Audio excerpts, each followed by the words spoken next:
Welcome back to a brand new video.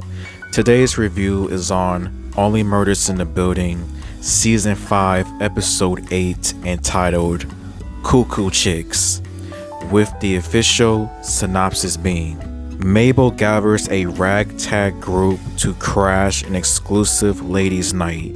While trying to save the Arconia from being sold, Charles and Oliver accidentally end up in couples therapy. And before I give out my review and comments, please like, subscribe, comment, follow me on Instagram, follow me on Letterboxd for more movie reviews, TikTok as well.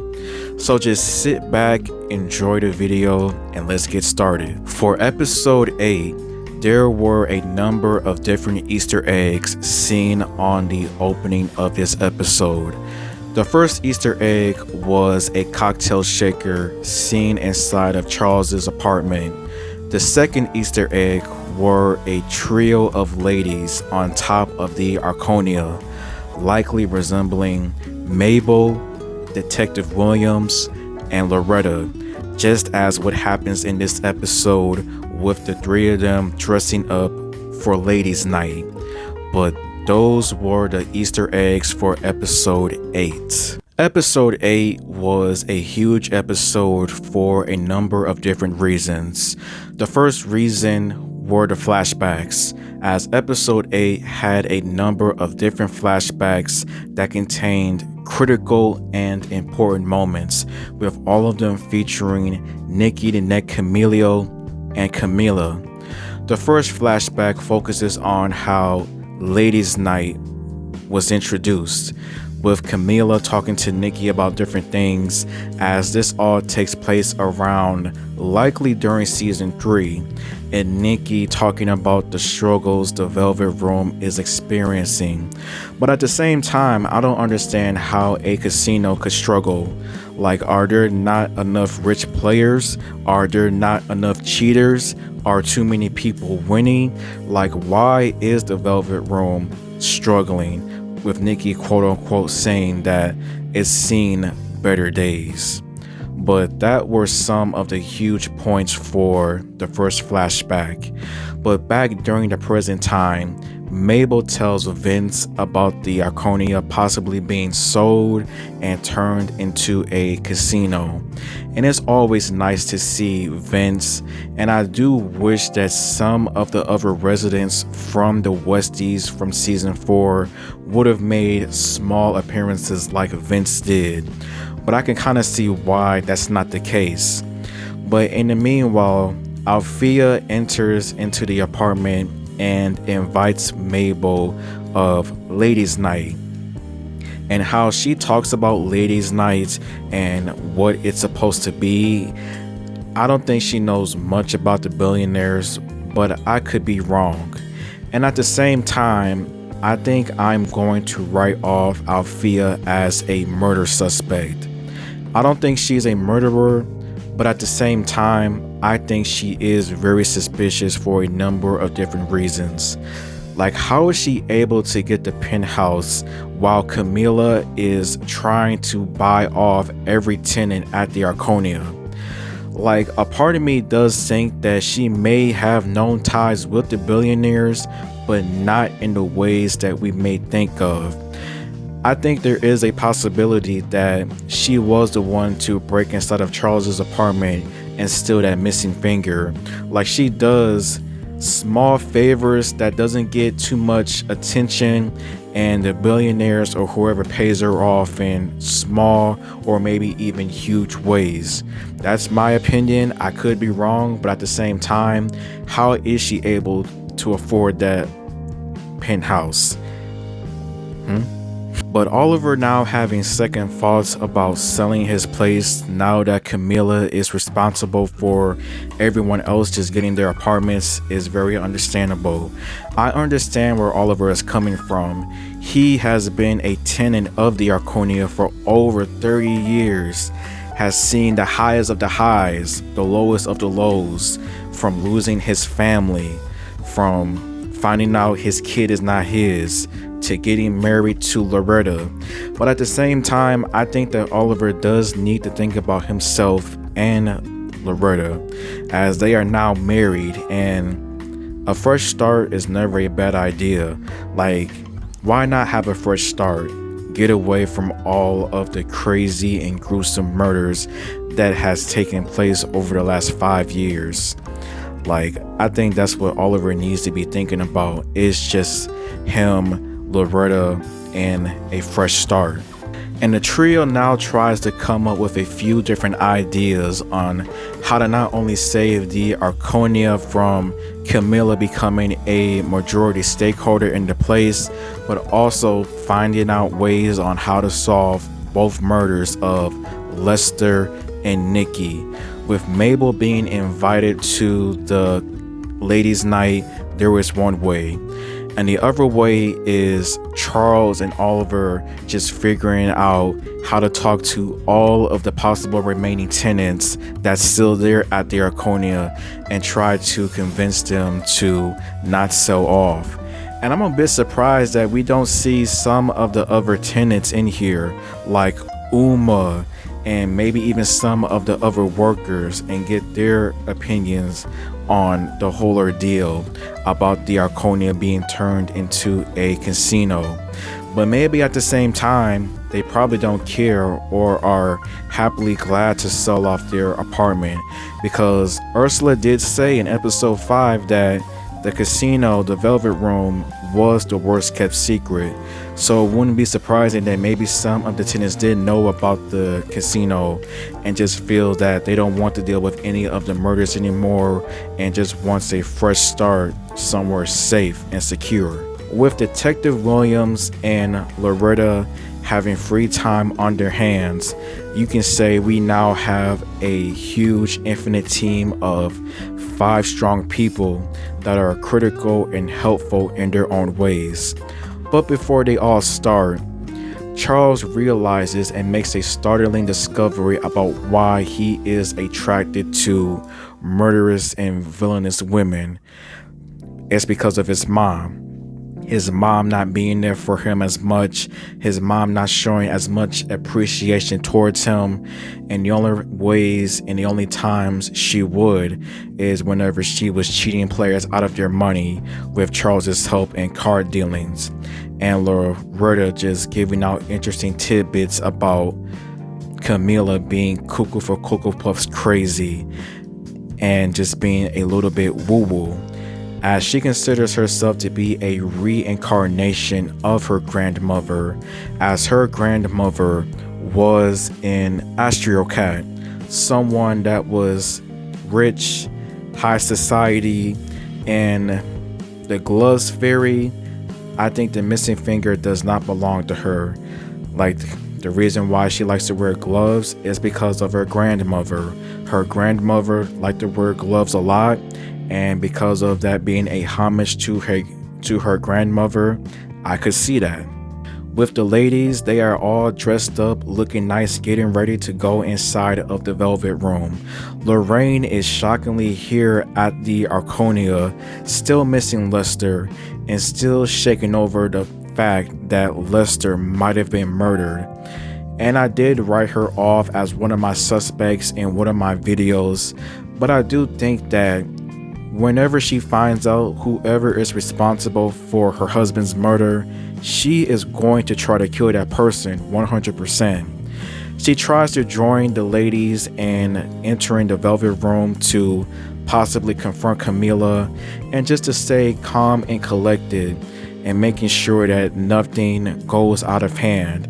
And we now have 4 beautiful looking ladies all trying to take care of some murderous business. And with Charles and Oliver, their luck of finding other tenants at the Arconia is pretty much non-existent, as a lot of people have been disappearing, saying bye-bye because of the nice offers made by Camilla. Randall, the latest doorman, helps them out by introducing them to Dr. Stanley, the latest person to accept Camilla's offer, but his deal is in escrow, meaning it hasn't been finalized until midnight. and Charles and Oliver tried to convince Dr. Stanley many reasons as in why he should not sell his place at the Arconia. And despite the reasons, Dr. Stanley sees them as new possible clients. Kinda dark, but at the same time understandable. You gotta make that money somehow. But during Ladies' Night, I would say that the experience is probably going decent, but you can just feel the tension up in the air with Lorraine, just giving all kinds of just shady and dark looks towards Camilla.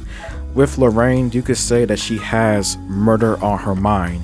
She wants to kill whoever is responsible for Lester's death, and she just keeps making snide remarks whenever Camilla talks about losing.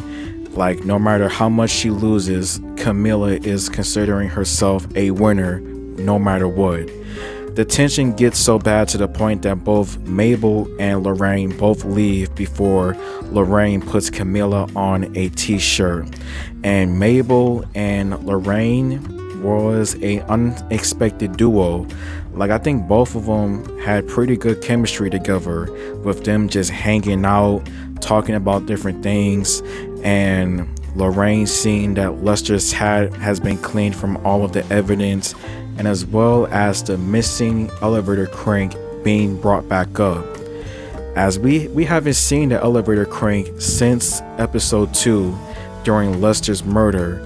Whoever took the elevator crank took it in a garbage bag, so there was a lot to think about with that. And after Detective Williams' cover is blown by Loretta continues with getting closer to Camilla, with trying to get inside of Camilla's mind and trying to see what she thinks about, and trying to help Camilla just clear any doubts or worries that she may have. We get our second flashback of the episode with Nikki and Camilla just talking about the Velvet Room, as the fact that Nikki found out about the casino possibly being made, New York's first ever legal casino, is not surprising. And with him knowing that Bash and Jay both had a hand in trying to get their own hands onto it, him being pissed off is very understandable. And Camilla, she tries to get Nikki on her side and trying to make him join her with opening up the casino at the Arconia, trying to make sure that it stays in the Arconia and that nothing happens. And you can say whatever you want about Nicky the Neck Camillo.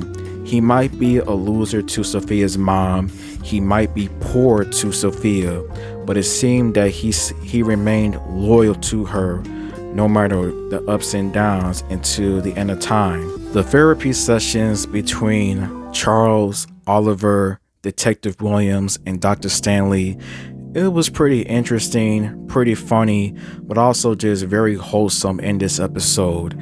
Like, Detective Williams could be a good therapist if she really wanted to, as Charles and Oliver both talk about the past and different worries that they have about everything, with Charles and his resentment towards his mother, why she never really loved him, why he is always attracted to dangerous villains, and Oliver being fearful of everything, being worried about the future. Loretta, just everything that is transpiring, and Dr. Stanley being depressed, being lonely, and realizing that even if he sold his apartment at the Arconia, it's not going to change anything.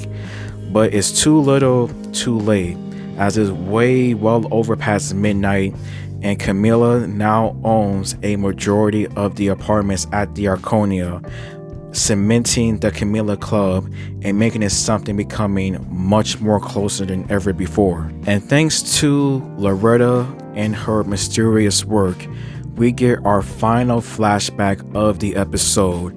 This was during season 4, most likely, when Nicky the Neck Camillo was considered missing, as Nicky somehow found Camilla, and they talked about a majority of different things, like Nicky's wife Sophia having an affair with somebody Nikki considering it pathetic. Who is it exactly? Mayor Tillman? Bash? Randall the doorman? Like, the fact that he called it pathetic has me thinking it could be one of those three. I don't think it's someone that we haven't seen all season long, like Teddy or some other ordinary character. And Nikki being the one to set up the final game that night during Oliver's wedding and his ultimate death was a bit surprising. But I have a few theories as in why, and I have a few theories as in what could have possibly happened afterwards. But that was the final flashback of that episode, with just Nikki setting up the final game of that night of his death and finding out that Sophia was cheating on him with somebody pathetic. Mabel and Lorraine continue their conversations, sharing a joint together, smoking, having a good time.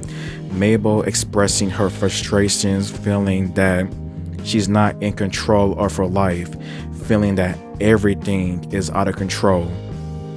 From not being able to do the podcast normally, to Jay, how suspicious he is, and just everything fishy going on. And Lorraine just giving her tips about not dating murderers and how she shouldn't be worried about not being in control of her life. Like, if you try to get in control of your life, it's only going to bring frustrations and misery by the end of the day, which I thought was interesting. And I really hope that Mabel and Jay don't get together, because all of Mabel's relationships throughout the series has always ended after episode 10. If they were to get together, I don't see it lasting after season 5. Probably 1 to 2 episodes, or maybe even never if something happens to Jay, if he gets in trouble. Like, I don't want to see it happen, but you just never know. But with the items that Mabel gives Lorraine of Lester's, she finds his infamous bird whistle and decides to use it. Vince gets a notification on his phone about a bird whistle being used, and it turns out the bird is known as the wood thrush, Lester's favorite bird, and a huge critical point in this episode altogether. The trio all come back together to share all of the information that they were able to gather during their time away, with Charles and Oliver basically non-existence, but their therapy sessions with Detective Williams and Dr. Stanley was pretty good. Loretta, however, she had a huge jackpot with telling everyone all of the information that she was able to gather and finding the missing elevator crank in a blue trash bag in the Velvet Room's office. Who gave it to who? How did it land in the office? Like, the elevator crank is now found with blood stains and just all sorts of questions, as in who had it, who gave it to who, and yeah, like, that's all. Oliver and Loretta talk about their future when it comes to the apartment, moving in together and things like that. Loretta gives Oliver a huge sense of motivation and encouragement to fight for the Arconia, to fight for his place after 30 years, because he has a right. And with that, I think Oliver now has like a newfound motivation to keep on fighting to save not only his place, but the Arconia. But the episode basically ends with a huge reveal, with Vince and Lorraine just talking to the trio about Vince's notification and how the bird whistle was a huge important factor in Lester's murder, as there was a secret security camera that's hidden that Bash has no control over and is activated whenever bird songs are used or are heard, and it's located by the water fountain, and it has the footage of Lester's murder, partially. And as we see Lester's death, Lester using the bird whistle to likely have it turned on, and we see a suspicious person grabbing the elevator crank, and that person turns out to be none other than Randall the doorman, looking weird as ever, suspicious as ever, and worried about anybody catching him. That is how episode 8 ends, with Randall being the one to have the elevator crank and the trio now figuring out what to do next. But yeah, that was episode 8 for you. Crazy all around with the reveals, the huge red herrings, and with 2 more episodes left, anything is possible to happen. I am going to go straight into my suspect list. My first suspect is Randall, and I think it's a bit unlikely that he is the murderer, but he definitely had a hand with what happened afterwards with both murders. The fact that he picked up the elevator crank and likely saw Lester's dead body, that to me likely confirms that he likely knows of the billionaires, because who did he give the elevator crank to? Like, he had to have given it to one of the billionaires. He wrote "Die Lester Die" on the table. He could say that it was all about Lester the robot, but I think it was definitely about Lester the doorman. Like, I think he was probably frustrated that he couldn't get his hands on the deals that Lester and Nikki were doing when it came to the Velvet Room and the extra money he could have possibly gotten. And I think because of that, he resented Lester, was pissed off to the point he wanted him dead, and maybe he saw an opportunity of some sorts. My next suspect is Mayor Tillman. I think the information about him being a puppet is true. Like, he is a puppet when it comes with all of the billionaires. Was he the one to have an affair with Sophia? Who knows? I do think that the missing finger does belong to Mayor Tillman. Like, I think after the game that happened on that Saturday night, Nikki came in and confronted Mayor Tillman about what he was doing with his wife. All hell broke loose. He chopped off his finger. Mayor Tillman or whatever stuck him in the chest with the axe cleaver, and that's how Nikki died. Like, I think that maybe he is responsible for Lester's death too, and maybe so, but Mayor Tillman, you can't trust him. Sophia is my next suspect. She was there that night for obvious reasons. Like, her trying to say that she's concerned about her missing husband Nikki is full of shit. Like, I think she definitely did know about the contract of the casino being made, and likely was sick and tired of Nikki and wanted him out of the Velvet Room and wanted to take care of the casino on her own or make the Velvet Room a lot bigger. I think there is a possibility that it's either Sophia or Mayor Tillman that's person number 5 there that night, because she was there for a reason, and with all of the information that she's lied about throughout the season, I don't trust her. And yeah, like, I just don't trust her. And I am now starting to think about Bash Steed, the billionaire. The reason why is because he likes to erase footage of incriminating evidence of either himself or his close people. He owns the security camera company that is responsible for the footage at the Arconia. And with Bash, he always talks about how he wants to live forever for his son, and how he was interested in the contract of the casino. And it wouldn't be surprising if maybe he and Sophia had a relationship or had an affair going on, and he just saw an opportunity to take out Nikki, to take out the Velvet Room, to make his dreams come true.